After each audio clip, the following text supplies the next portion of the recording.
আসসালামু আলাইকুম, আইসিএক্সএম থেকে আমি জাহাঙ্গীর। আমার হাতে মাত্র একটা ফোন আসছে। ফোনটার মডেল হচ্ছে স্যামসাং ফ্লিপ 3।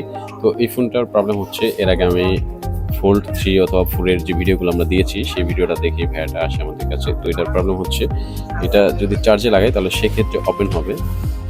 তো আমরা এখন ওপেন করব। এটা সমস্যা হচ্ছে, যদি আমি চার্জারটা খুলে ফেলি তাহলে সেক্ষেত্রে এটা বন্ধ হয়ে যায়। তো আমরা একটু এটা অন করার চেষ্টা করব। যেমন এই যে অন হচ্ছে, ধরেন যে এই যে লোগোটা আসছে, আমি যদি চার্জারটা খুলে একটু খেয়াল করবেন, এই বন্ধ হয়ে গেল।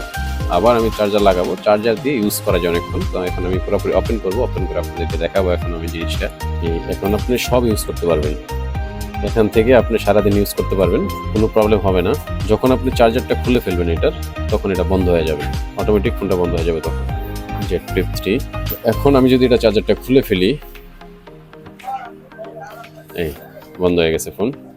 তো এটা মূলত যা প্রবলেম সেটা হচ্ছে আপনার এখান থেকে এই পাশ থেকে এই পাশে একটা র্যাবন চলে গেছে, এই পাশ থেকে এই পাশে একটা র্যাবন আসছে, এই র্যাবনটা থেকে সমস্যা, এই র্যাবনটা থেকে সমস্যা।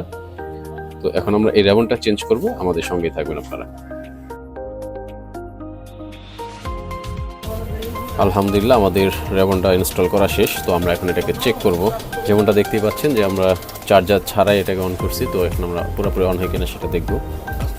আলহামদুলিল্লাহ, আমাদের কাজটা সাকসেস। তো আপনারা যারা ফ্লিপ অথবা ফোল্ড ফোন যারা ইউজ করে থাকেন, তারা এরকম প্রবলেমে ভোগান্তিতে ভুগতে পারেন। যেমন আপনার অনেকগুলোতে আছে যে সিম পায় না, ওয়াইফাই অন হয় না, সাউন্ড আসে না, বা ডিসপ্লে অর্ধেক করলে তারপরে আসে, এছাড়া আসে না, বা চার্জ হয় না, বা চার্জ যদি ইউজ করতে হয়। তো এরকম প্রবলেমগুলোর জন্য আপনার এইসব র্যাবনগুলো চেঞ্জ করলে আশা করি ঠিক হয়ে যাবে। তো আপনারা যারা এরকম ফোন ইউজ করে থাকেন, আপনারা চাইলে আমাদের সাথে যোগাযোগ করতে পারেন। আমাদের যোগাযোগ মাধ্যম ফেসবুক পেজ আইসিবিক সেন্টার। আর যদি চান আপনারা সরাসরি আমাদের শপে আসবেন, তাহলে সেক্ষেত্রে আমাদের দুইটা আউটলেট আছে, একটা হচ্ছে বসুন্ধরা শপিং কমপ্লেক্স, আর একটা হচ্ছে মিরপুর 10।